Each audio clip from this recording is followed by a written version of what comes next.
Hello everyone. In this video, I will show you the solution to the crackling, popping sound problem experienced in almost all of the Acer Nitro series.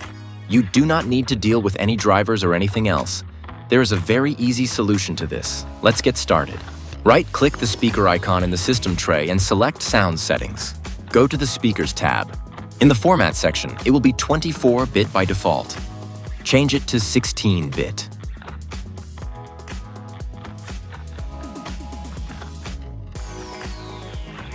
And at the bottom, we come to the Advanced Settings section. Here we turn off audio enhancements. It will be on by default. Let's turn it off. And that's it. Thank you for watching.